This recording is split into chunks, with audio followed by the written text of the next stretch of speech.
Lia terpuruk secara emosional. Ia menolak semua terapi, mengurung diri di mansion mewahnya di Pondok Indah. Dunia luar terasa seperti mimpi buruk.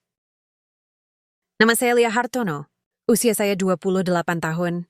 Dan sampai 3 bulan yang lalu, saya adalah salah satu perempuan paling beruntung di Jakarta, mungkin di seluruh Indonesia. Saya tinggal di sebuah mansion bergaya Mediterania di kawasan Pondok Indah, Jakarta Selatan. Rumah ini bukan sekadar tempat tinggal. Itu adalah simbol keberhasilan ayah saya, Hartono Wijaya, yang membangun kerajaan properti dari nol, dari seorang penjual bakso keliling menjadi salah satu taipan real estate terkemuka di negeri ini.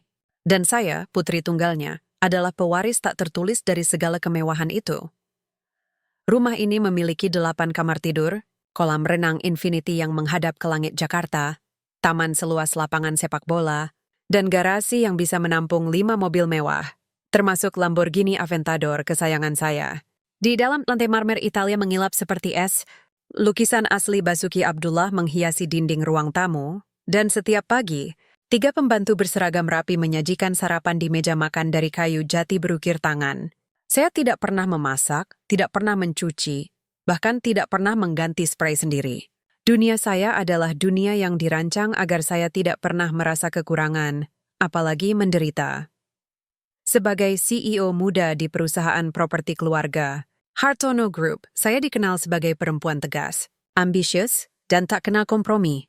Di rapat direksi, suara saya lebih berat daripada para direktur laki-laki yang usianya 2 kali lipat dari saya. Saya mengenakan blazer Armani, sepatu Louboutin, dan parfum Chanel nomor 5, bukan karena saya suka pamer, tapi karena itu bagian dari identitas saya, perempuan yang menguasai dunia, bukan sebaliknya. Tapi semua itu berubah pada malam hujan di bulan Maret. Saya baru saja menghadiri acara amal di Senayan, sebuah gala dinner untuk penggalangan dana bagi anak-anak disabilitas. Ironis, bukan? Saya yang dulu begitu peduli pada isu sosial, kini justru menjadi bagian dari dunia yang sering saya kritik. Elit, jauh dari realitas, dan terlalu sibuk dengan citra diri sendiri. Malam itu, saya mengenakan gaun merah menyala dari desainer lokal ternama, rambut saya di-styling sempurna, dan senyum saya menghiasi halaman depan majalah Societe keesokan harinya. Foto terakhir saya sebagai perempuan utuh. Perjalanan pulang seharusnya singkat, hanya 15 menit dari Senayan ke Pondok Indah, tapi hujan deras membuat jalan licin. Sopir saya, Pak Joko, meminta saya menunda keberangkatan, tapi saya bersikeras. Saya punya rapat pukul 7 pagi. Saya harus tidur, kata saya, suara dingin dan tak terbantahkan, seperti biasa. Kami melaju di Jalan TB Simatupang, lampu merah. Tapi dari arah berlawanan, sebuah truk kontainer melaju kencang, remblong. Pak Joko membanting setir. Mobil terguling. Saya terlempar dari kursi penumpang. Kepala saya membentur kaca depan.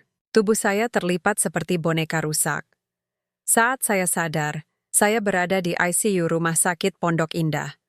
Ayah saya duduk di samping ranjang. Matanya merah. Tangannya gemetar memegang tangan saya.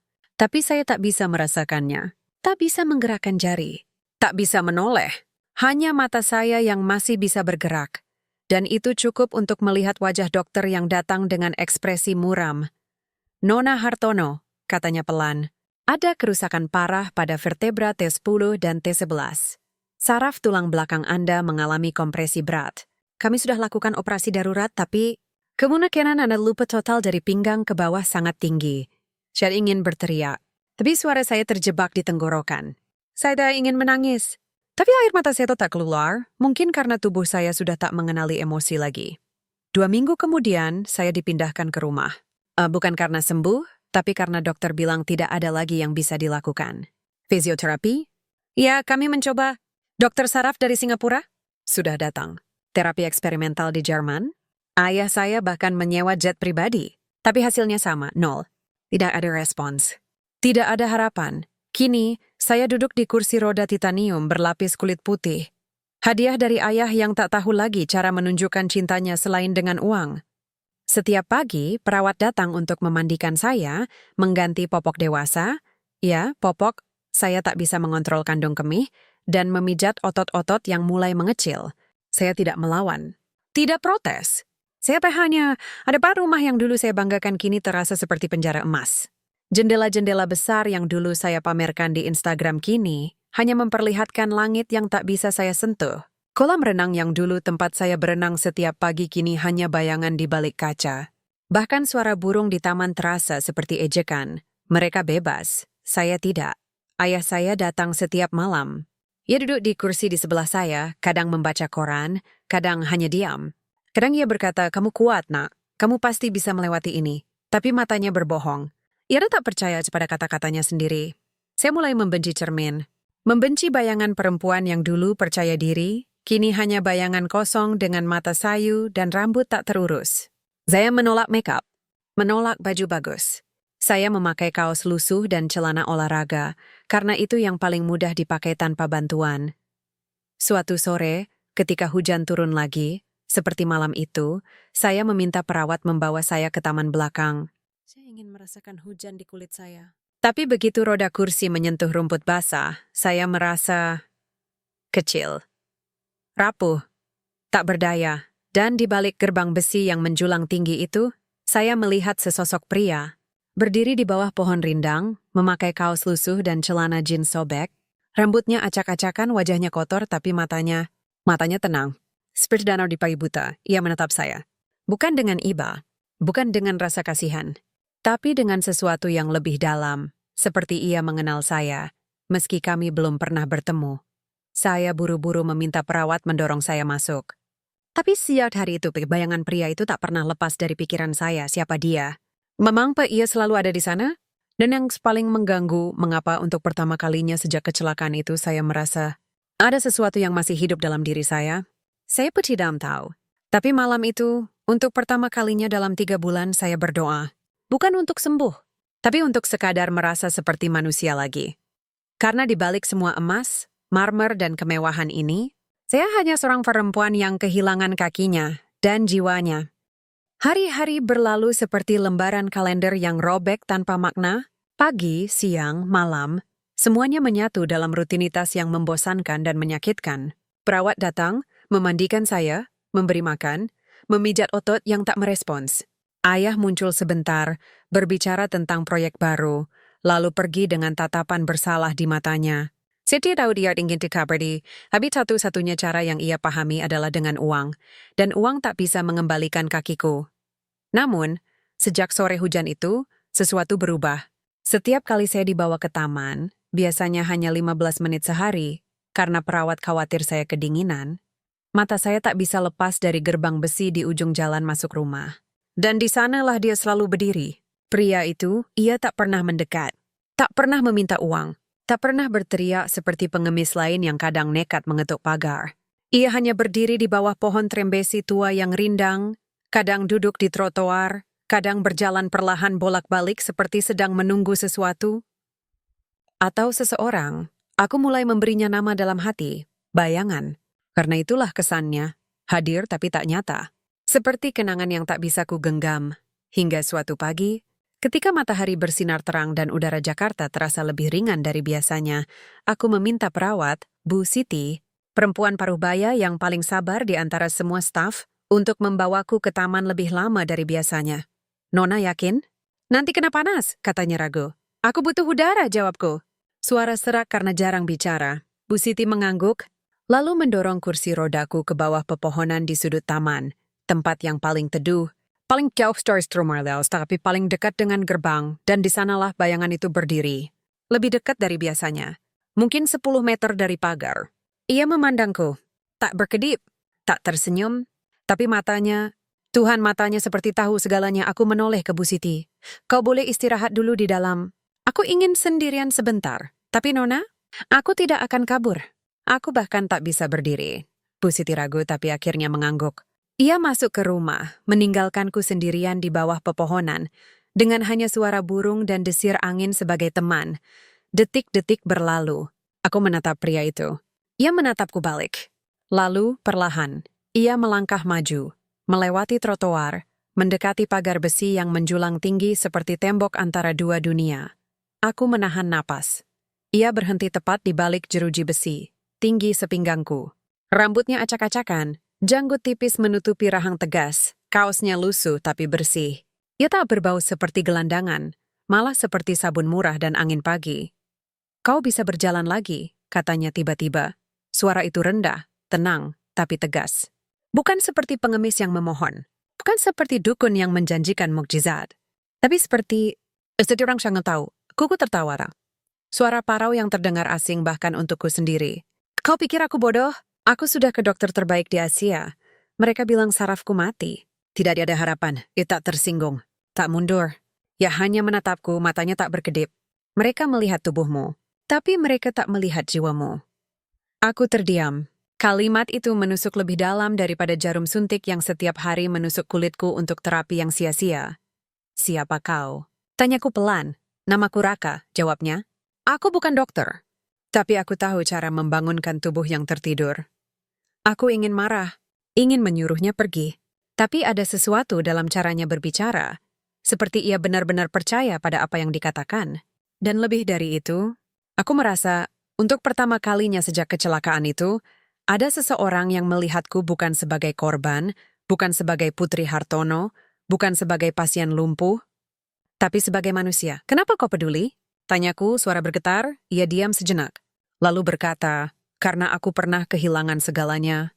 Dan satu-satunya hal yang tersisa adalah keyakinan bahwa tubuh ini masih bisa mendengar jika kita bicara dengan cara yang benar. Aku tak tahu harus percaya atau tidak. Tapi ketika ia berbalik pergi, sesuatu dalam diriku, entah otot, entah jiwa, bergetar. Seperti ada kabel yang kembali tersambung. Hari itu, aku tak tidur. Aku terus memikirkan kata-katanya. Tubuh yang tertidur, bukan mati, tertidur. Ada perbedaan besar di sana. Keesokan harinya, aku meminta Bu Siti membawaku ke taman lagi. Dan Raka ada di sana. Seperti dia tahu aku akan datang. Kali ini aku tak menunggu. Aku berkata, apa yang kau butuhkan dariku? Ia tersenyum. Senyum pertama yang kulihat. Hangat, tulus. Waktumu dan kepercayaanmu. Dan kau tidak akan meminta uang? Tidak. Kenapa? Karena menyembuhkanmu bukan transaksi. Itu panggilan. Aku tak mengerti. Tapi aku mengangguk. Maka, di bawah matahari Jakarta yang menyengat, di antara pagar besi dan rumput kering, aku, Lia Hartono, Putri Taipan, mantan CEO yang dulu menguasai ruang rapat, mulai mendengarkan seorang pria yang dunia anggap sampah. Ia mengajariku bernapas. Bukan seperti yang diajarkan di kelas yoga elite dulu, tapi bernapas dari perut, perlahan, dalam, seolah mengalirkan energi ke tempat yang mati rasa. Bayangkan napasmu menyentuh jari kakimu, katanya. Jangan paksa. Hanya pasangan, aku mencoba. Dan entah ilusi atau bukan, aku seperti hangat cium dengan kaki kiriku. Malam itu, saat perawat memijat kakiku, aku berkata, tadi, aku merasa sesuatu. Bu Siti tersenyum lembut. Mungkin Nona hanya lelah, sayang, tapi aku tahu. Aku benar-benar merasakannya. Hari demi hari aku diam-diam bertemu Raka di taman. Kami tak pernah berbicara lama. Hanya 15-20 menit sebelum Bu Siti kembali. Tapi dalam waktu singkat itu, ia mengajarkanku teknik pernapasan, visualisasi, dan gerakan mikro yang bisa kulakukan dengan tangan untuk merangsang aliran saraf. Aku mulai menunggu waktu itu. Waktu ketika aku bukan Lia Hartono yang lumpuh, tapi hanya Lia, perempuan yang sedang belajar kembali menjadi utuh. Namun, kebahagiaan kecil ini tak bisa bertahan lama. Karena di dunia seperti ini, dunia di mana status sosial adalah segalanya, kehadiran seorang gembel di dekat rumah Hartono tak mungkin luput dari perhatian. Suatu pagi, ketika aku kembali ke kamar, ayahku sudah menunggu. Wajahnya muram, matanya tajam. Siapa pria itu? Tanyanya. Suara dingin seperti baja. Aku terdiam. Jangan berbohong. Tetangga sudah bicara? Katanya kau sering berbicara dengan gelandangan di depan rumah. Aku menelan ludah. Dia membantuku. Membantu? Dengan apa? Jimat, doa? Atau tipu daya? Ayah, dia cukup. Bentaknya. Kau putriku, bukan gadis jalanan yang bisa seenaknya bergaul dengan siapa saja. Aku tidak membesarkanmu untuk jadi bahan gunjingan. Aku menunduk. Tapi dalam hati, aku berkata, Ayah, kau tidak membesarkanku sama sekali. Kau hanya membangunkanku di Istana Emas, lalu pergi. Malam itu, aku menangis bukan karena kata-kata ayah, tapi karena takut kehilangan satu-satunya cahaya yang mulai menyala dalam kegelapanku. Raka bukan penyelamat. tapi ia adalah harapan. Dan di dunia yang kejam ini, harapan adalah hal paling berbahaya. Karena begitu kau memilikinya, kau takkan rela kehilangannya lagi. Aku memandang jendela kamarku ke arah gerbang. Raka tidak ada di sana malam ini, tapi aku tahu aku akan menemuinya lagi. Bahkan jika harus merangkak. Setelah teguran ayahku, aku dilarang keras pergi ke taman. Bahkan jendela kamarku dikunci dari luar, bukan secara fisik, tapi dengan pengawasan halus yang khas keluarga Hartono. Bu Siti kini selalu menemaniku, bahkan saat aku ke kamar mandi. Pembantu lain diperintahkan untuk melapor jika melihat orang mencurigakan di sekitar rumah. Aku tahu ayahku sedang melindungiku, tapi dari apa? Dari harapan? Atau dari kebenaran bahwa dunia ini tidak sehitam yang ia kira? Namun larangan dia hanya membuatku lebih gigih. Aku mulai mengamati pola. Setiap pagi pukul 06.00 Bu Siti pergi ke dapur untuk menyiapkan sarapan herbalku. Selama 10 menit aku sendirian. Dan selama 10 menit itu, aku mendorong kursi rodaku ke balkon kecil di samping kamar. Tempat yang tak terlihat dari jalan utama, tapi masih bisa melihat gerbang samping rumah. Dan di sanalah Raka menunggu, ia tak pernah datang di waktu yang sama. Kadang pagi buta, kadang sore menjelang senja. Tapi dia selalu tahu di kapan aku bisa melihatnya. Seolah kami terhubung oleh frekuensi yang tak terlihat. Kami mulai berkomunikasi dengan isyarat. Aku mengangkat tangan, artinya aman. Ia mengangguk, artinya besok.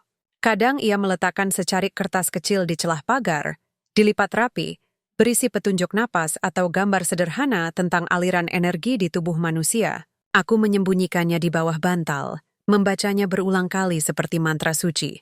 Lalu, suatu hari, ia datang lebih dekat. Begitu dekat hingga aku bisa melihat kerutan di sekitar matanya. Tanda seseorang yang terlalu banyak memikirkan, terlalu banyak menderita. Kau siap? Tanyanya pelan, suaranya nyaris tak terdengar di balik angin. Aku mengangguk. Besok pagi, pukul 5. Di taman belakang, aku akan masuk lewat tembok samping. Ada celah di dekat gudang tua. Aku terkejut. Kau tahu rumah ini? Ia tersenyum samar. Aku tahu banyak hal tentang tempat ini. Sebelum aku sempat bertanya lebih lanjut, ia sudah menghilang di balik semak-semak. Malam itu, aku tak bisa tidur. Jantungku berdebar kencang. Ini gila. Aku, Lia Hartono, akan diam-diam bertemu seorang pria yang dianggap gembel oleh ayahku, di tengah malam, di taman belakang rumahku yang dijaga ketat. Jika ketahuan, ayahku akan mengirimku ke klinik psikiatri. Tapi jika tidak, mungkin inilah satu-satunya jalan. Pukul 4 pagi aku bangun. Dengan susah payah, aku mengenakan kaos dan celana olahraga. Gerakanku lambat, tapi tekadku kuat. Aku mendorong kursi rodaku perlahan, menghindari sensor gerak yang ayah pasang di lorong utama. Untungnya, taman belakang tidak dilengkapi kamera. Terlalu pribadi, katanya dulu. Udara pagi Jakarta dingin dan lembab. Aku menunggu di bawah pohon mangga tua. Jantungku berdebar seperti drum perang. Lalu, dari balik rumpun bambu, muncullah Raka. Ia melompat ringan dari tembok setinggi 2 meter. Gerakannya lincah, terlatih. Bukan seperti gelandangan, lebih seperti tentara atau atlet. Ia berjongkok di hadapanku, matanya menatap lurus ke mataku. Kita punya waktu 30 menit sebelum penjaga patroli. Aku mengangguk, napas tersengal. Aku akan mengajarimu sesuatu yang lebih dalam hari ini, katanya. Ini bukan hanya tentang napas, tapi tentang percaya. Ia meletakkan tangannya, hangat, bersih, dengan jari-jari panjang dan kuat, di atas pahaku yang mati rasa. Aku menahan napas. Jangan takut, bisiknya. Tubuhmu ingat. Kau hanya perlu mengingatkannya. Lalu, ia mulai memijat titik-titik tertentu di pahaku, bukan seperti tukang urut biasa, tapi dengan presisi yang menakjubkan. Gerakannya lembut namun tegas, seolah tahu persis di mana saraf-saraf itu bersembunyi. Dan kemudian terjadi. Di ujung jari kakiku, kaki kiri, ada sensasi. Hangat. Seperti aliran listrik kecil. Aku menahan teriak. Kau merasakannya kan? Tanyanya, matanya berbinar. Aku hanya bisa mengangguk, air mata menggenang. Ini baru awal, katanya. Tapi kau harus percaya. Dan kau harus diam. Jika ayahmu tahu, dia akan menghentikan ini. Aku mengerti. Tapi aku juga tahu. Aku takkan pernah berhenti. Sejak malam itu, pertemuan kami menjadi ritual rahasia. Setiap pagi buta Raka datang. Ia mengajarkanku teknik pernapasan lanjutan, visualisasi saraf, Bahkan meditasi yang katanya berasal dari tradisi pengobatan kuno yang ia pelajari dari seorang biksu di Jawa Tengah. Tapi yang paling menggangguku adalah cara ia berbicara. Suatu hari, saat aku mengeluh tentang neuropati perifer yang kurasakan, istilah yang kudengar dari dokter di Singapura, Raka langsung menjawab, itu bukan neuropati. Itu neuroplastisitas terhambat. Sarafmu masih hidup tapi terputus komunikasinya dengan otak. Aku tercengang. Kau tahu istilah itu? Ia buru-buru menunduk. Aku pernah baca buku lama, tapi matanya menghindar. Dan aku tahu, ia berbohong. Kemudian, saat ia menjelaskan tentang akson dan dendrit, atau potensial aksi saraf, caranya terlalu lancar, terlalu akademis. Tidak mungkin didapat hanya dari buku lama. Aku mulai mengamatinya lebih dalam. Gerakannya terlalu terkontrol, posturnya terlalu tegak. Bahkan cara ia duduk, punggung lurus, tangan di atas lutut, seperti orang yang terbiasa dalam disiplin tinggi. Siapa sebenarnya Raka? Pertanyaan itu menghantuiku. Lalu, suatu pagi, ketika ia sedang menunjukkan teknik pernapasan diafragma, aku sengaja menjatuhkan botol air mineral ke tanah. Ia buru-buru mengambilnya, dan kaosnya tersibak sedikit di lengan kirinya. Di sana, terlihat bekas luka panjang, seperti bekas sayatan bedah. Tapi yang lebih mengejutkan, di pergelangan tangannya, ada tato kecil berbentuk caduceus, simbol medis, tongkat dengan 2 ular berkelok. Jantungku berhenti. Dokter. Ia pasti mantan dokter. Tapi mengapa ia menyembunyikannya? Mengapa ia hidup seperti ini? Aku tak berani bertanya langsung. Tapi malam itu, setelah kembali ke kamar, aku mencari di internet. Dr. Raka Wijaya Jakarta. Hasilnya kosong. Tapi ketika aku mencoba variasi nama, Raka Wijaya Dokter Saraf, muncullah berita lama dari 3 tahun lalu. Dokter muda dicabut lisensi setelah kasus malpraktik di RS Mitra Harapan.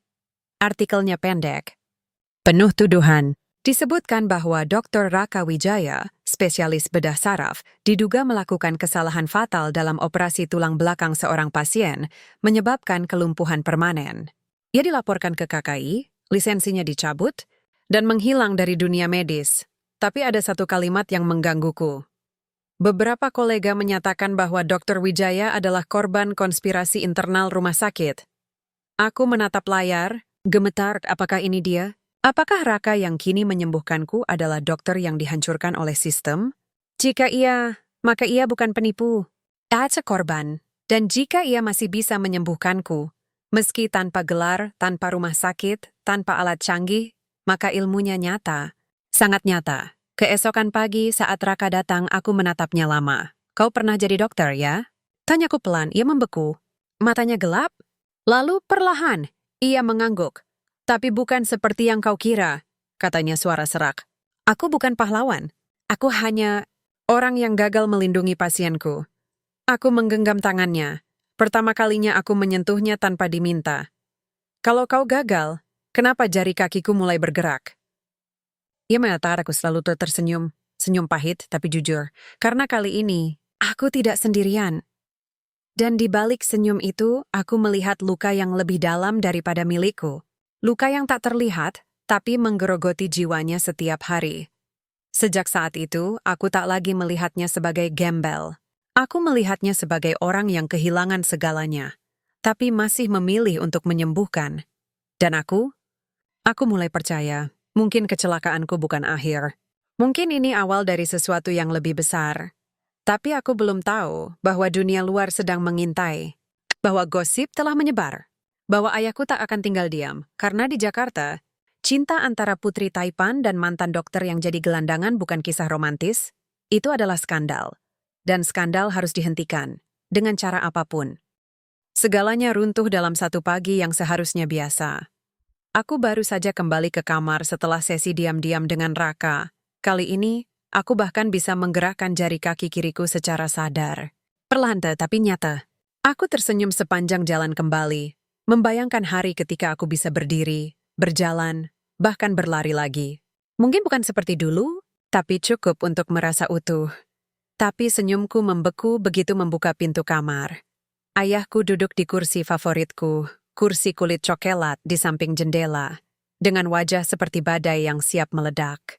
Di tangannya, secari kertas. Dan di lantai tergeletak salah satu catatan Raka yang kusembunyikan di bawah bantal. Jantungku jatuh ke perut. Siapa dia, Lia? Suaranya rendah, tapi mengguncang seluruh ruangan. Aku tak menjawab. Tak bisa, jangan diam. Jawab aku. Ia berdiri, suaranya menggelegar. Apa kau pikir aku buta, bodoh? Kau pikir aku tidak tahu kau kabur ke taman setiap pagi? Kau pikir aku tidak dengar pembantu bicara tentang pria aneh yang datang seperti hantu? Aku menunduk. Tanganku gemetar di atas roda kursi. Dia menyembuhkanku, ayah, kataku pelan. Menyembuhkan? Ia tertawa, tawa pahit, sinis. Dengan apa? Jimat? Doa? Atau tipu daya murahan yang biasa dipakai penipu jalanan untuk memanfaatkan orang lemah? Ayah, dia bukan penipu. Bukan? Lalu siapa dia? Sebutkan namanya lengkapnya. Tunjukkan KTP-nya. Tunjukkan izin praktiknya. Atau kau hanya tahu dia sebagai pria baik di balik pagar? Aku terdiam. Aku tidak tahu KTP-nya. Tapi aku tahu hatinya. Dia pernah jadi dokter, kataku akhirnya. Ayahku tertawa lagi. Kali ini lebih keras, lebih kejam. Ah, jadi sekarang kau percaya pada dokter gelap? Mantan dokter yang dipecat karena malpraktik? Kau pikir itu kebetulan?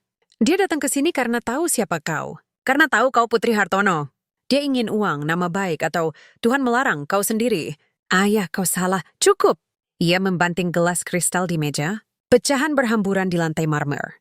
Mulai hari ini, kau tidak boleh keluar kamar. Tidak boleh ke taman. Istek belajar bicara dengan siapapun tanpa izinku. Dan kalau aku melihat pria itu lagi di dekat rumah ini, aku akan laporkan dia ke polisi sebagai pengganggu ketertiban umum. Aku menatapnya, marah bercampur putus asa. Kau tidak mengerti. Aku mulai sembuh. Kau hanya berhalusinasi karena putus asa. Bentaknya. Kau butuh psikiater, bukan dukun jalanan. Ia berbalik, lalu berhenti di ambang pintu. Suaranya turun, tapi lebih menusuk. Aku melarangmu bertemu dengannya. Titik. Jika kau melanggar, aku akan kirimmu ke Swiss. Ke klinik khusus. Tempat yang aman dari orang-orang seperti dia. Pintu dikunci dari luar. Bukan dengan kunci biasa, tapi dengan sistem elektronik yang hanya ayahku yang punya aksesnya. Aku terjebak. Tapi yang lebih menyakitkan bukanlah kuncinya, tapi kata-katanya. Ia tak percaya padaku. Ia tak percaya pada kemajuanku.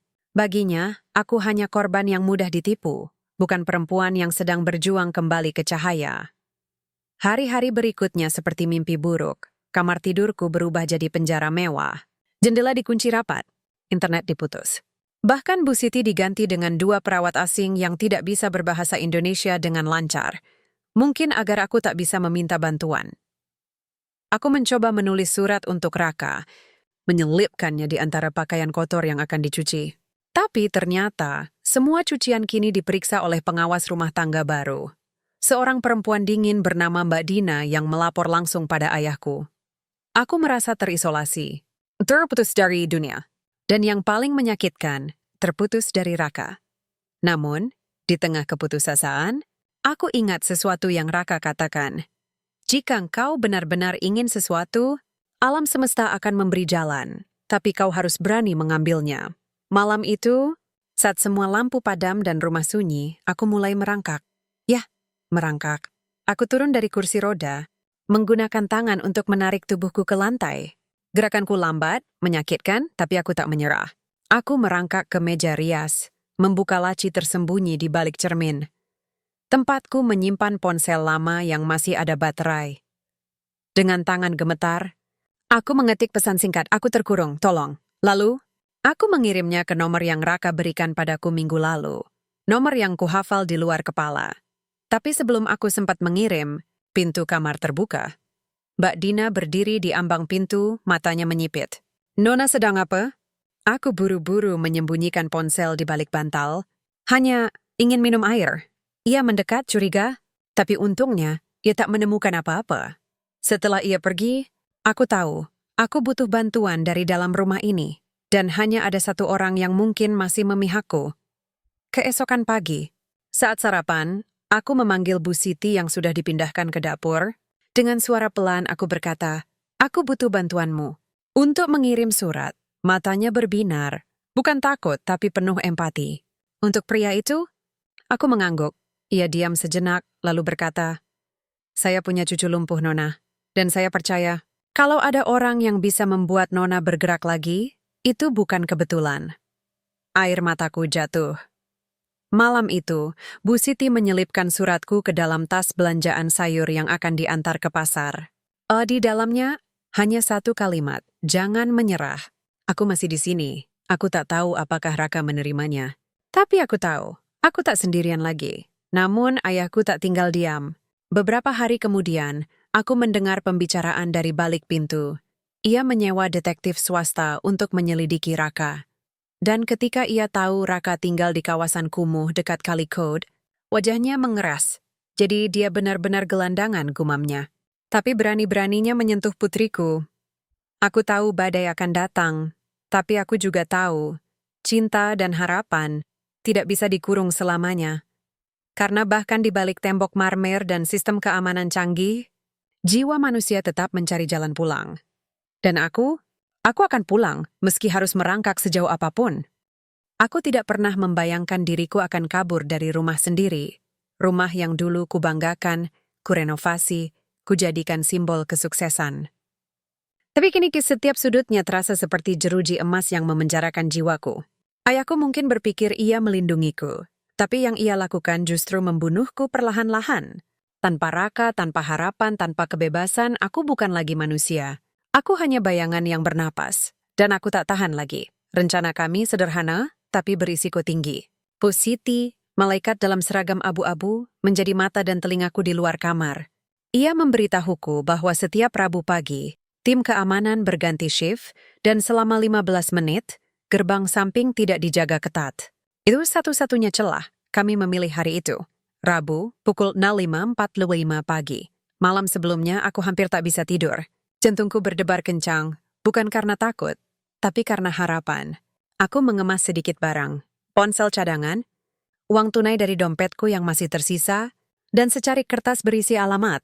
Alamat yang Raka berikan lewat surat rahasia yang Bu Siti selundupkan minggu lalu. Jika kau datang, carilah warung Mbak Sri di ujung gang Kali Code. Katakan, aku teman Raka. Mereka akan bawa kau padaku. Pagi itu, saat langit masih kelabu dan Jakarta belum terbangun, aku mulai bergerak. Dengan susah payah, aku turun dari tempat tidur dan merangkak ke kursi rodaku. Tubuhku lemah tapi tekadku lebih kuat. Aku mengenakan jaket tebal, celana olahraga, dan topi, penyamaran sederhana agar tak dikenali jika ketahuan di luar. Bu Siti sudah menunggu di lorong belakang, dekat pintu gudang. Ia membawa kunci darurat, kunci yang biasanya hanya dipakai saat listrik mati. Nona yakin? Bisiknya, matanya penuh cemas. Aku mengangguk. Lebih baik mati bebas daripada hidup terpenjara. Ia membukakan pintu. Udara pagi menyapu wajahku. Dingin, lembab, tapi membebaskan. Aku mendorong kursi rodaku perlahan, menghindari sensor gerak. Setiap detik terasa seperti abad. Tapi akhirnya aku sampai di gerbang samping. Bu Siti membukanya dari dalam. Pergilah Nona, katanya sambil menitikkan air mata. Semoga Tuhan menjagamu. Aku tak sempat menjawab. Aku mendorong kursi sekuat tenaga, melewati jalan setapak yang masih basah oleh embun. Di ujung jalan, sebuah taksi online sudah menunggu. Nomor platnya sesuai yang Raka berikan. Sopirnya, pria paruh baya dengan senyum ramah, membantu memasukkan kursi rodaku ke bagasi modifikasi. Mbak Sri, Kali Code, katanya pelan. Sudah ku dengar dari Raka. Tenang saja, kita aman. Perjalanan ke timur Jakarta terasa seperti mimpi. Aku melihat kota dari sudut yang tak pernah kulihat sebelumnya. Warung nasi uduk yang buka sejak subuh. Tukang becak yang mengayuh pelan, ibu-ibu yang mencuci baju di pinggir kali, anak-anak yang berlari tanpa alas kaki. Dunia ini nyata, hidup. Berantakan, tapi jujur. Dan aku, untuk pertama kalinya dalam hidupku, merasa seperti bagian dari dunia itu. Ketika taksi berhenti di gang sempit yang dipenuhi rumah-rumah panggung dari kayu dan seng, aku hampir tak percaya. Ini tempat Raka tinggal. Warung Mbak Sri terlihat sederhana. Meja plastik, kursi lipat, dan panci besar berisi soto yang mengepul. Seorang perempuan paruh baya dengan celemek kotor menyambutku dengan senyum hangat. Kau teman Raka? Tanyanya, aku mengangguk. Dia sudah menunggu. Ikut aku. Ia membawaku melewati gang sempit, melintasi jembatan bambu di atas kali yang airnya keruh, hingga sampai ke sebuah rumah kecil di ujung perkampungan. Dindingnya dari triplek, atapnya dari seng berkarat. tapi halamannya bersih, penuh tanaman obat dan bunga kertas. Di dalam, Raka menunggu. Begitu melihatku, matanya memerah. Ia berlari, dan berjongkok di hadapanku. "Kau datang," katanya suara serak. Aku hanya bisa mengangguk, air mata mengalir bebas. Ia menggenggam tanganku erat. "Aku takut kau takkan berani." "Aku lebih takut kehilanganmu," jawabku. Rumah itu kecil, hanya satu ruangan utama yang berfungsi sebagai dapur, kamar tidur, dan ruang tamu. Tapi rasanya lebih hangat daripada mansionku yang megah. Di dinding, ada rak buku tua berisi buku kedokteran, filsafat, dan puisi. Di sudut, ada kompor minyak tanah dan panci nasi. Dan di atas meja kayu, ada secangkir teh hangat yang sudah disiapkan untukku. "Kau tidak keberatan tinggal di sini?" Tanyaku pelan, ia tersenyum. "Ini bukan tempat tinggal.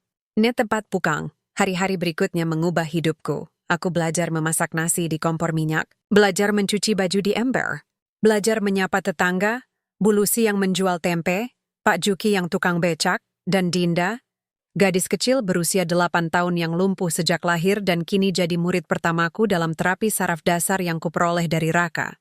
Masyarakat di sini tidak peduli siapa ayahku. Mereka hanya peduli apakah aku baik. Apakah aku mau membantu? Apa pasti aku tersenyum, dan aku tersenyum. Lebih banyak daripada seumur hidupku sebelumnya. Raka terus melanjutkan terapinya. Kini, tanpa gangguan, tanpa rasa takut. Ia mengajariku teknik yang lebih dalam. Stimulasi saraf dengan akupresur. Latihan pernapasan untuk mengaktifkan sumsum tulang belakang. Bahkan meditasi untuk menyatukan pikiran dan tubuh. Dan keajaiban terjadi. Suatu pagi, saat aku duduk di lantai kayu, aku merasakan hangat di betisku. Lalu perlahan otot betis kiriku berkedut. "Raka," seruku ia datang berlari. Matanya membelalak saat melihat kakiku bergerak, nyata, sadar, bukan refleks. "Kau melakukannya," bisiknya, suara gemetar. Aku menangis. Bukan karena sakit, tapi karena harapan yang akhirnya menjadi nyata. Namun, kebahagiaan kami tak berlangsung lama. Karena di Jakarta, kabar menyebar cepat. Terutama ketika Putri Hartono menghilang dari rumah mewahnya dan ditemukan tinggal di kampung kumuh bersama gelandangan. Suatu sore, saat aku sedang mengajar Dinda bernapas dalam, seorang tetangga datang tergopoh-gopoh. "Raka, ada mobil besar di ujung gang." "Seperti mobil bos." Jantungku membeku. Kami tahu siapa itu, dan kami tahu badai akan datang. Tapi kali ini aku tidak akan lari. Kali ini, aku akan berdiri, meski hanya dalam hati, dan menghadapinya. Karena aku bukan lagi Putri Hartono yang rapuh. Aku Lia, perempuan yang menemukan dirinya di antara seng dan lumpur. Malam itu, setelah mobil hitam besar, Lexus LX milik ayahku, pergi dari ujung gang tanpa sempat masuk. "Jalan terlalu sempit," kata warga. Ketegangan menyelimuti gubuk kecil kami. Raka duduk di lantai kayu, punggungnya bersandar pada dinding triplek. Matanya menatap kosong ke langit-langit yang retak. Aku tahu ia sedang berperang dengan masa lalunya. "Kau tak perlu takut," kataku pelan, mendorong kursi rodaku mendekat. "Aku tidak akan kembali." Ia menoleh lalu tersenyum getir. "Bukan itu yang kucemaskan, Lia. Aku takut kau akan membenciku ketika tahu siapa aku sebenarnya." Aku menggenggam tangannya. "Aku sudah tahu kau mantan dokter." "Aku sudah baca berita itu." Ia terkejut. "Kau tahu?" "Ya, tapi aku juga tahu. Kau tidak melakukan kesalahan itu." Matanya berkaca-kaca. Lalu, untuk pertama kalinya, ia menceritakan semuanya. "Namaku lengkap Dr. Raka Wijaya," katanya suara serak. "Dulu, aku spesialis bedah saraf di RS Mitra Harapan, rumah sakit swasta paling elit di Jakarta. Aku lulus cum laude dari UI, lalu lanjut S2 di Singapura. Aku punya masa depan cerah, passion dari kalangan atas, bahkan ditawari jadi kepala departemen di usia 30. Ia berhenti sejenak, menelan ludah. Tapi semuanya hancur karena satu operasi.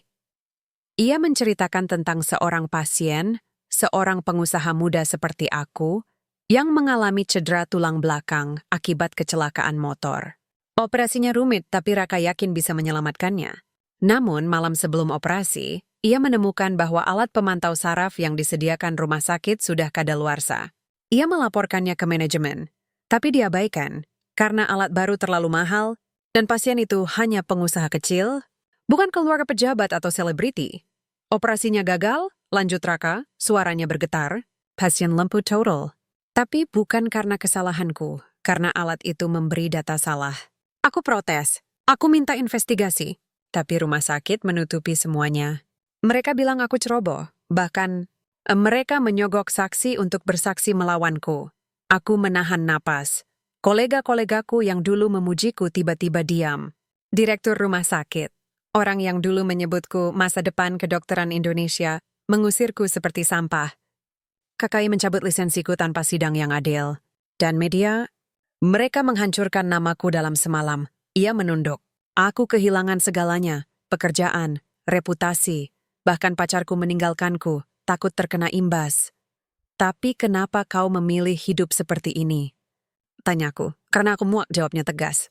Muak dengan sistem yang menghargai uang lebih dari nyawa. Muak dengan dunia medis yang jadi bisnis.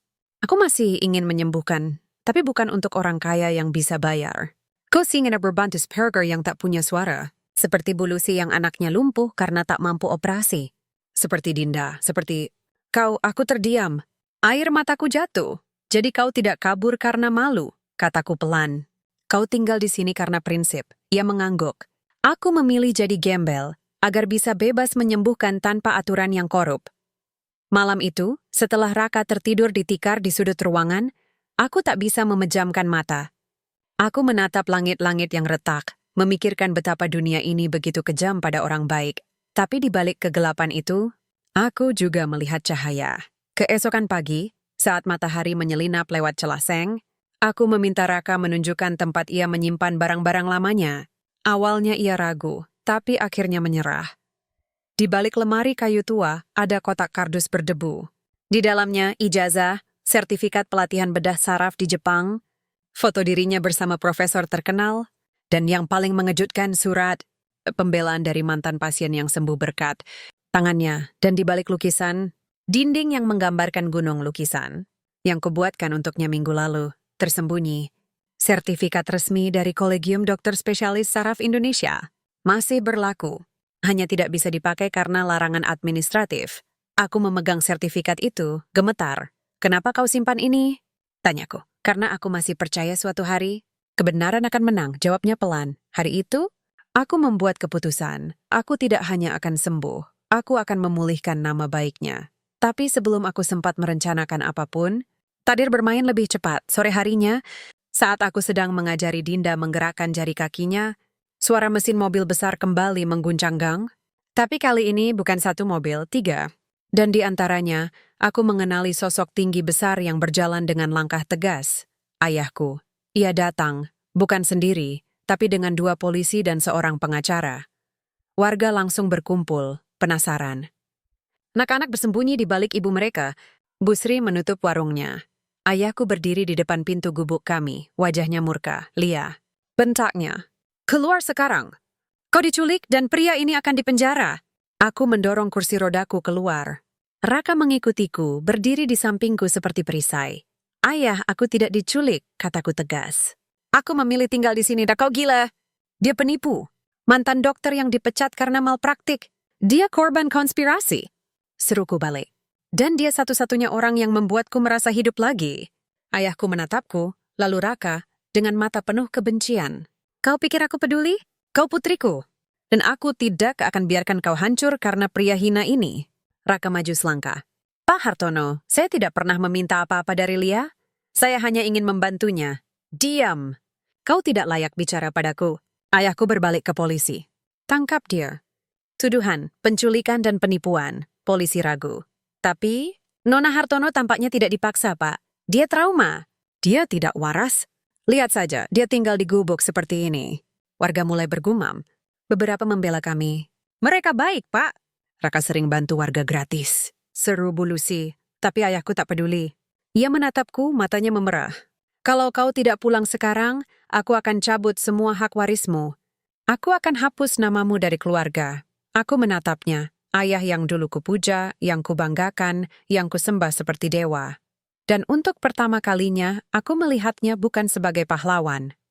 Tahu, sebagai tiran. Ayah, kataku pelan, suara tegas. Kalau cintamu bersyarat pada kekayaan dan status, maka aku tidak butuh cintamu, ia membeku. Lalu tanpa kata, ia berbalik dan pergi, meninggalkanku di tengah kerumunan warga yang kini menatapku dengan rasa hormat. Tapi kemenangan ini terasa pahit, karena aku tahu ayahku tidak akan menyerah. Dan kali ini, ia akan menggunakan senjata yang paling ditakuti di dunia ini, uang dan kekuasaan. Namun, di balik rasa takut itu, ada sesuatu yang baru tumbuh dalam diriku, keberanian. Dan keberanian, seperti harapan, tidak bisa dikurung, meski oleh tembok emas sekalipun. Setelah kepergian ayahku yang murka, ketenangan kembali menyelimuti gang sempit di Calicut, tapi hanya di permukaan. Di bawahnya arus ketegangan terus mengalir. Warga mulai waspada. Anak-anak tidak lagi bermain di depan rumah. Bahkan Mbak Sri menutup warungnya lebih awal. Takut orang berdasi datang lagi. Raka berusaha tenang, tapi aku melihat bayangan kecemasan di matanya. Ia tahu ayahku bukan tipe yang menyerah. Jika kata-kata Mina berhasil, ia akan menggunakan uang. Jika uang tidak cukup, ia akan menggunakan hukum. Dan di Indonesia, hukum sering kali tunduk pada siapa yang paling berkuasa. Kita harus pergi, katanya suatu malam, suara pelan tapi tegas. Sebelum ia menyewa preman atau melaporkanku ke polisi dengan tuduhan palsu, aku menggeleng. Tidak, jika kita kabur, kita mengakui bersalah. Aku tuh tidak akan lari lagi. Tapi keselamatanmu, keselamatanku justru di sini, potongku. Di sini aku belajar bernapas. Di sini aku merasa manusia. Di rumah mewah itu aku hanya boneka emas. Ia menatapku lama, lalu menghela napas. Kau lebih kuat daripada yang kukira. Hari-hari berikutnya kami hidup dalam ketegangan diam. Raka tetap melanjutkan terapiku, kini dengan lebih intensif. Ia mengajariku teknik stimulasi saraf yang biasa dipakai di klinik rehabilitasi Eropa, tapi disederhanakan tanpa alat. Aku belajar mengaktifkan otot paha dengan visualisasi, mengalirkan energi dari pusar ke ujung kaki, dan, yang paling menakjubkan, menggunakan suara untuk merangsang getaran saraf. Dan tubuhku merespons. Suatu pagi, saat aku duduk di lantai, aku bisa mengangkat lutut kiriku. Perlahan, gemetar tapi nyata. Raka menangis melihatnya. Kau luar biasa, bisiknya. Tapi kebahagiaan itu kembali dihancurkan. 3 hari kemudian, seorang pria berjas rapi datang ke gang. Bukan dengan mobil mewah, tapi dengan motor. Ia menyerahkan amplop coklat kepada Raka. Surat panggilan dari kepolisian, katanya dingin. Tuduhan, penculikan, penipuan, dan gangguan ketertiban umum. Hadir besok pukul 9. Raka menerima surat itu dengan tangan gemetar. Ini jebakan, kataku. Ayahku pasti yang mengatur ini. Malam itu, kami duduk di bawah langit Jakarta yang dipenuhi bintang. Jarang terlihat di kawasan elit. Tapi jelas di sini, jauh dari polusi cahaya. Aku tidak takut penjara, kata Raka pelan. Aku takut kau akan menyerah jika aku tidak ada. Aku menggenggam tangannya erat. Dengarkan aku. Aku tidak akan membiarkan mereka menghancurkanmu lagi. Kali ini, aku yang akan berdiri untukmu. Ia tersenyum. Senyum yang penuh kelelahan, tapi juga harapan. Keesokan pagi, sebelum Raka pergi ke kantor polisi, aku memintanya menunggu. Aku mendorong kursi rodaku ke tengah gang, lalu meminta warga berkumpul. Tolong dengarkan aku. Kataku, suara lantang meski gemetar. Raka bukan penipu. Ia menyembuhkanku, bukan dengan uang, tapi dengan ilmu dan hati. Dan jika kalian membiarkan dia dihukum karena membantu orang, maka kita semua kalah. Warga saling pandang. Lalu satu persatu mereka maju. Bu Lucy, Raka sembuhkan anakku dari demam tinggi tanpa minta bayaran. Pak Juki, dia rawat lukaku setelah kecelakaan becak. Dinda, dengan suara kecil, dia ajari aku berharap. Mereka menandatangani surat pernyataan sederhana, ditulis tangan di kertas folio, yang menyatakan bahwa Raka adalah orang baik, bukan penjahat. Aku memberikan surat itu pada Raka sebelum ia pergi. Bawa ini. Tunjukkan pada mereka siapa kau sebenarnya. Ia mencium keningku pertama kalinya, lalu pergi. Aku menunggu di gubuk, jantung berdebar. Jam berdetak lambat. Siang datang, lalu sore. Akhirnya Raka kembali, sendirian tapi lega. Mereka melepaskanku, katanya. Katanya tidak cukup bukti, tapi mereka memperingatkan, jangan dekati keluarga Hartono lagi. Aku tersenyum pahit. Ayahku tidak akan berhenti. Tapi malam itu, sesuatu yang tak terduga terjadi. Seorang pria paruh baya datang ke gang. Bukan dengan kemewahan, tapi dengan tas kanvas tua. Ia memperkenalkan diri sebagai Profesor Dr. Arif Santoso, mantan kepala Departemen Neurologi di RS Mitra Harapan, dan dulu, atasan Raka. Aku dengar kau kembali menyembuhkan, katanya pada Raka, suara bergetar. Aku tahu engkau tidak bersalah, dan aku udah punya bukti, ia menyerahkan flash disk kecil. Ini rekaman rapat internal rumah sakit 3 tahun lalu, di mana direktur mengakui bahwa alat itu kadaluarsa, tapi tetap dipaksa digunakan. Aku simpan ini selama bertahun-tahun, menunggu waktu yang tepat. Raka terdiam, air mata mengalir. Profesor Arif lalu menoleh padaku. Dan kau, Nona Hartono, kau adalah bukti hidup bahwa ilmu Raka masih bekerja, bahkan tanpa rumah sakit, tanpa alat, tanpa izin. Aku menatapnya. Kalau begitu, bantu kami. Ia mengangguk. Besok aku tak temui ayahmu. Aku akan tunjukkan kebenaran. Tapi sebelum rencana itu berjalan, takdir kembali bermain kejam. 2 hari kemudian, saat aku sedang berlatih mengangkat pinggul dari lantai, tubuhku tiba-tiba lemas. Napas tersengal. Penglihatan kabur. Lia! Seru Raka, menangkapku sebelum aku jatuh. Aku tak bisa menjawab. Tubuhku gemetar hebat. Aku merasa seperti tenggelam. Bukan di air, tapi di kegelapan yang dalam. Depresi akut, kata Profesor Arif saat ia datang keesokan harinya. Stress emotional extreme. Tubuhnya menolak berjuang lagi. Aku terbaring di tikar tak bisa bergerak. Bahkan jari kakiku yang dulu mulai bergerak kini kembali mati rasa. Raka duduk di sampingku, memegang tanganku tanpa henti. Jangan menyerah, Lia. Aku mohon. Tapi aku lelah melawan dunia, lelah melawan ayahku, lelah melawan tubuhku sendiri. Dan di tengah kegelapan itu, aku hanya punya satu pertanyaan. Apakah cinta cukup kuat untuk mengalahkan keputusasaan? Aku tidak tahu jawabannya, tapi Raka, ia tetap percaya. Dan mungkin untuk saat ini, kepercayaannya cukup untuk kami berdua. Aku tidak tahu berapa lama aku terbaring seperti mayat hidup. Tubuhku diam, mataku terbuka, tapi jiwaku seolah mengambang di tempat yang jauh. Aku masih bisa mendengar suara Raka yang memanggil namaku setiap pagi, merapalkan napas dalam di telingaku, memijat kakiku dengan tangan yang tak pernah lelah, tapi aku tak merespons, tak bisa. Seolah seluruh energiku telah habis, dikuras oleh kekecewaan, ketakutan, dan rasa kehilangan yang dalam. Aku kehilangan ayahku, bukan secara fisik. Tapi secara hati, aku kehilangan tubuhku, yang dulu kuandalkan untuk menguasai dunia. Dan kini, aku merasa kehilangan harapan. Prof. Arif datang setiap hari, memeriksa kondisiku dengan alat sederhana yang ia bawa dari mobilnya. Ini bukan kemunduran fisik, katanya pada Raka suatu sore, suara berat. Ini psychogenic paralysis. Tubuhnya masih mampu, tapi pikirannya menyerah. Raka menggenggam tanganku lebih erat.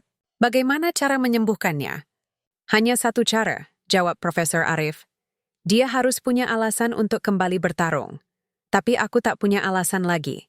Hingga suatu malam, ketika hujan deras mengguyur Jakarta dan atap seng kami bocor di beberapa titik, aku mendengar suara yang tak kuduga. Pintu gubuk diketuk pelan. Raka membuka pintu, dan di luar. Basah kuyup, berdiri ayahku. Aku menahan napas. Ia tidak datang dengan pengawal. Tidak dengan kemarahan. Tidak dengan ancaman. Ia datang sendirian, dengan wajah pucat dan mata merah. Bukan karena marah, tapi karena takut. Ia melihatku terbaring di tikar, kurus, pucat, tak berdaya. Dan untuk pertama kalinya dalam hidupku, aku melihat ayahku menangis. Aku hampir kehilanganmu, katanya suara serak. Suara yang tak pernah kudengar sebelumnya. Suara seorang ayah, bukan seorang taipan. Raka diam. Memberi ruang, ayahku berlutut di sampingku. Gerakan yang mustahil baginya dulu. Ia menggenggam tanganku, tangannya gemetar. Dokter bilang, kau bisa mati jika terus begini, bisiknya. Mereka bilang tubuhmu menolak makan, menolak bernapas, menolak hidup. Aku menatapnya, tapi tak bisa bicara. Lia, maafkan aku, katanya, air mata jatuh ke lantai kayu. Aku terlalu takut kehilanganmu sampai aku lupa. Kau bukan milikku. Kau milik dirimu sendiri. Ia menoleh ke Raka. Aku datang untuk memohon. Tolong selamatkan putriku. Aku tidak peduli siapa kau. Aku tidak peduli masa lalumu. Jika kau bisa membuatnya hidup lagi, aku akan percaya. Raka menatapnya lama. Lalu mengangguk. Aku akan mencoba. Tapi kali ini kau harus percaya, tanpa syarat. Ayahku mengangguk. Air matanya tak berhenti. Malam itu, untuk pertama kalinya sejak lama, aku merasa sesuatu bergerak dalam diriku. Bukan di kaki, tapi di hati. Keesokan pagi, ayahku kembali. Kali ini dengan mobil ambulans pribadi dan tim medis lengkap. Tapi bukan untuk membawaku pulang. Ia membawa tempat tidur medis, alat pemantau detak jantung, infus nutrisi.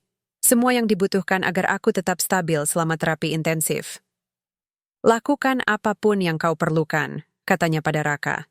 Aku akan bayar berapapun. Raka menggeleng. Aku tidak butuh uangmu, Pak. Aku hanya butuh kepercayaanmu. Ayahku menunduk. Kau memilikinya. Maka dimulailah terapi terakhir. Selama 3 hari, Raka tidak tidur. Ia bekerja siang dan malam, menggabungkan ilmu kedokterannya yang dulu dengan teknik penyembuhan tradisional yang ia pelajari selama hidup di jalanan. Ia menggunakan akupresur, stimulasi saraf listrik mikro dari alat buatan sendiri, meditasi terpandu, bahkan musik frekuensi khusus yang katanya bisa mengaktifkan sel-sel otak. Prof. Arif membantu dari sisi medis, memantau tekanan darah, kadar oksigen respons saraf dan ayahku. Ia duduk di sudut ruangan, diam, menatapku seperti menatap nyala lilin terakhir yang tak boleh padam. Di hari ketiga, saat matahari terbit menyelinap lewat celah seng, Raka berdiri di hadapanku. Lia, katanya pelan, suara penuh keyakinan. Saatnya kau bangun. Ia menggenggam kedua tanganku, menatap mataku. Kau tahu caranya. Kau sudah belajar. Sekarang, percaya, aku menatapnya. Lalu menatap ayahku, yang kini menatapku dengan mata penuh doa. Dan di dalam kegelapan yang selama ini mengurungku, aku melihat cahaya kecil. Aku menarik napas dalam. Lalu perlahan, sangat perlahan, aku menggerakkan jari kakiku, lalu betisku, lalu pahaku. Dan akhirnya, dengan bantuan Raka yang menopangku, aku berdiri. Tubuhku gemetar. Keringat membasahi keningku. Tapi aku berdiri. Ayahku menangis. Profesor Arif terdiam, terharu. Warga yang berkumpul di luar bersorak pelan. Tapi yang paling berarti adalah tatapan Raka, penuh kebanggaan, cinta, dapat kerisanan. Kau melakukannya, bisiknya. Aku tersenyum, senyum pertamaku dalam berminggu-minggu. Dan di balik kelelahan itu, aku tahu fajar telah tiba. Tapi perjuangan belum selesai, karena sekarang, bukan hanya tubuhku yang harus sembuh, tapi juga luka di antara ayahku dan Raka. Dan luka itu butuh lebih dari sekadar keajaiban, butuh pengakuan, butuh keadilan, dan butuh cinta yang cukup besar untuk mengampuni masa lalu. Berdiri, meski hanya selama 10 detik, meski dengan tubuh gemetar dan tangan Raka yang menopangku erat, terasa seperti kemenangan atas seluruh alam semesta. Aku merengi. Bukan karena sakit, tapi karena keajaiban yang nyata. Di sekelilingku, warga Kalikot bersorak pelan, tak ingin mengganggu momen sakral ini. Ayahku berdiri di ambang pintu, matanya basah, tangannya menutup mulut seperti tak percaya pada apa yang dilihatnya. Dia benar-benar bisa, gumamnya, suara pecah. Profesor Arif segera memeriksa tekanan darah dan respons sarafku. Ini luar biasa, katanya mata berbinar. Respons motoriknya kembali aktif. Ini bukan kebetulan. Ini hasil terapi yang sistematis dan ilmiah. Ayahku menoleh ke Raka, lalu berjalan perlahan mendekat. Ia berhenti tepat di depan pria yang dulu ia sebut sampah, penipu, gelandangan hina. Lalu, di hadapan semua orang, Hartono Wijaya, Taipan Property, Raja Jakarta Selatan berlutut. Maafkan aku, katanya, suara bergetar. Aku buta oleh keangkuhan. Aku menghancurkanmu tanpa tahu kebenarannya. Dan hampir aku kehilangan putriku karena itu. Raka terdiam. Lalu perlahan ia mengulurkan tangan dan menarik ayahku berdiri. Aku tidak butuh permintaan maaf, Pak. Aku hanya ingin Lia sembuh. Ayahku mengangguk, lalu menatapku. Kau punya alasan untuk bertarung lagi, nak? Aku tersenyum lemah. Aku punya 2 alasan, kalian berdua. Hari-hari berikutnya berubah drastis, ayahku tidak memaksaku pulang. Sebaliknya, ia menyewa rumah sewa sederhana di dekat gubuk Raka. Bukan mansion, tapi rumah petak 2 lantai yang cukup untuk kami bertiga dan tim medis kecil. Ia bahkan membantu memperbaiki atap bocor gubuk Raka dan membangun klinik kecil di halaman belakang. Tempat Raka bisa membantu warga tanpa harus bersembunyi. Tapi yang paling mengejutkan, ayahku menghubungi pengacaranya dan meminta bantuan untuk memulihkan nama baik Raka. Kita akan lawan RS Mitra Harapan, katanya tegas. Kita akan bawa bukti Profesor Arif ke KKI dan media. Dunia harus tahu siapa sebenarnya korban di sini. Raka awalnya menolak. Aku sudah lama berdamai dengan masa lalu. Tapi ini bukan hanya untukmu, kata ayahku. Ini untuk pasien-pasien lain yang mungkin jadi korban sistem yang sama. Dan ini untukku. Aku butuh menebus kesalahanku. Aku melihat perubahan dalam diri ayahku. Perlahan, tapi nyata. Ia mulai menyapa warga dengan senyum. Ia duduk di warung Mbak Sri, minum kopi tubruk, dan mendengarkan cerita mereka tentang susahnya hidup di Jakarta. Ia bahkan menyumbang untuk memperbaiki jembatan bambu yang sering roboh saat hujan. Sementara itu, terapiku berlanjut. Kini dengan dukungan penuh, Raka menggabungkan ilmu barat dan timur. Latihan fisik ringan, stimulasi saraf, nutrisi alami, dan meditasi.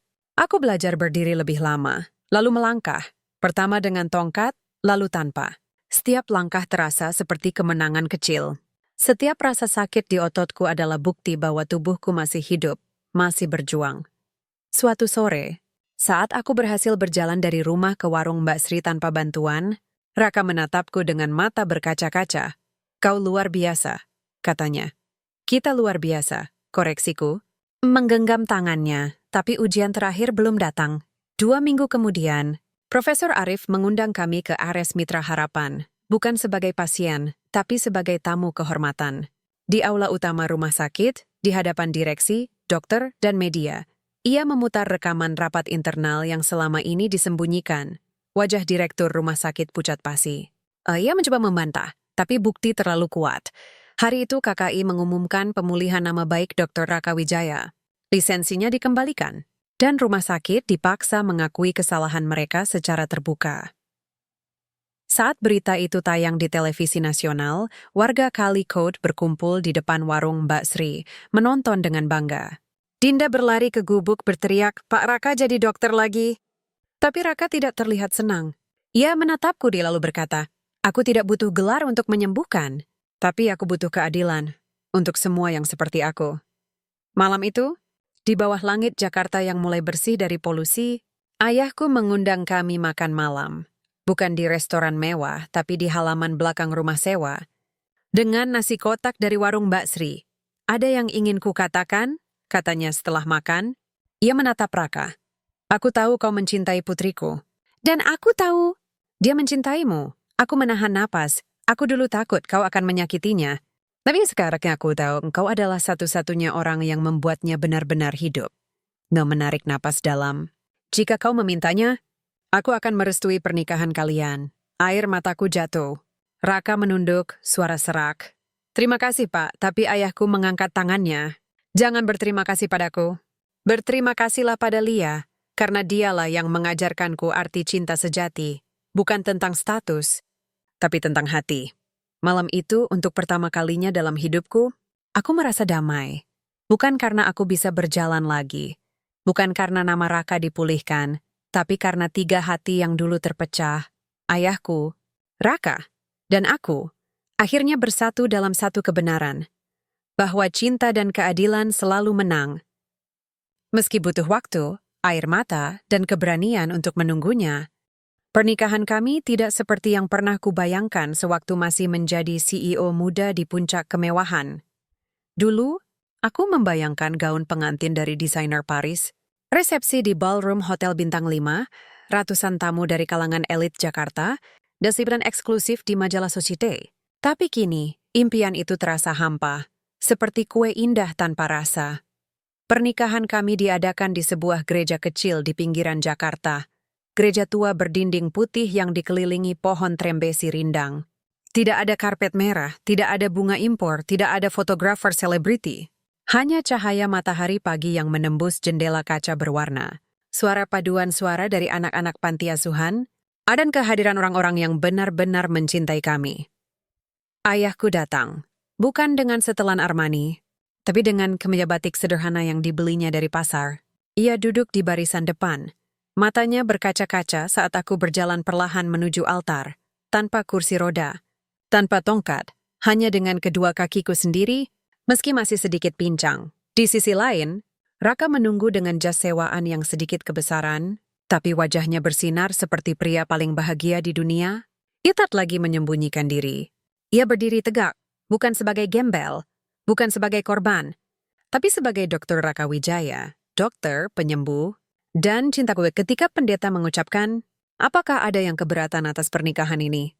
Sejenak hening menyelimuti ruangan. Lalu dari barisan belakang, Bulusi berseru, kami semua setuju. Mereka layak bahagia. Tawa kecil pecah, diikuti tepuk tangan hangat. Bahkan ayahku tersenyum, senyum tulus yang jarang kulihat dulu. Usai akad, kami tidak pergi ke bulan madu di Maladewa seperti rencana lama. Kami pergi ke Kalikot, kampung yang menyelamatkan jiwaku. Di sana, warga menggelar syukuran sederhana, nasi tumpeng, ayam goreng, dan es teh manis.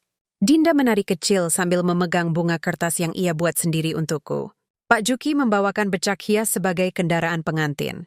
Badan Mbak Sri menangis sambil memelukku, berkata, kamu membawa berkah. Nak, itu hari paling indah dalam hidupku. Bukan karena kemewahan, tapi karena kejujuran. 2 bulan setelah pernikahan, kami mewujudkan mimpi yang lahir di tengah penderitaan. Klinik Harapan, berdiri di atas tanah yang dibeli ayahku. Bukan untuk proyek properti, tapi untuk kemanusiaan. Klinik ini dirancang sederhana namun lengkap. Ada ruang terapi saraf, ruang konseling, apotek herbal, dan bahkan kelas yoga untuk pasien disabilitas. Raka menjadi dokter utama, tapi ia juga melatih warga setempat menjadi terapis dasar. Aku sendiri mengelola administrasi dan program edukasi. Kini, bukan sebagai CEO yang memerintah, tapi sebagai fasilitator yang melayani. Ayahku, ia tak lagi hanya membangun apartemen mewah, ia mendirikan Yayasan Hartono Peduli yang fokus pada akses kesehatan untuk masyarakat marginal. Ia bahkan mengundang Raka menjadi penasihat medis utama, suatu kehormatan yang dulu tak terbayangkan. Suatu sore, saat aku duduk di teras klinik, mengawasi anak-anak bermain di halaman, Raka datang membawakan secangkir jahe hangat. Kau lelah? Tanyanya, aku menggeleng. Aku hidup, ia duduk di sampingku memegang tanganku. Kau tahu, dulu aku berpikir dunia ini kejam, tapi kau mengajarkanku bahwa kebaikan masih ada, bahkan di tempat yang paling kotor sekalipun. Aku menoleh padanya, dan kau mengajarkanku bahwa kekuatan sejati bukan di rekening bank, tapi di hati yang mau menyembuhkan. Kami tertawa pelan, lalu diam, menikmati senja Jakarta yang kini terasa lebih indah dari dulu. Beberapa minggu kemudian, Surat Kabar Nasional menurunkan laporan khusus. Dari gelandangan ke dokter, kisah cinta yang mengubah 2 dunia. Di dalamnya, foto kami berdua, berdiri di depan klinik, dikelilingi pasien dan warga, menjadi simbol harapan. Bukan hanya untuk pasien lumpuh, tapi untuk siapapun yang pernah dihakimi karena penampilan, status atau masa lalu. Dan di akhir artikel, ada kutipan dariku yang kini menjadi prinsip hidupku. Di balik pakaian lusuh, bisa saja tersimpan jiwa yang lebih mulia daripada emas. Dan di balik kelemahan tubuh, bisa saja tersimpan kekuatan yang mampu mengubah dunia. Malam itu, sebelum tidur, aku menatap cermin, bukan untuk memeriksa keriput atau rambut acak-acakan, tapi untuk melihat perempuan di baliknya. Ia tidak sempurna. Ia masih pincang.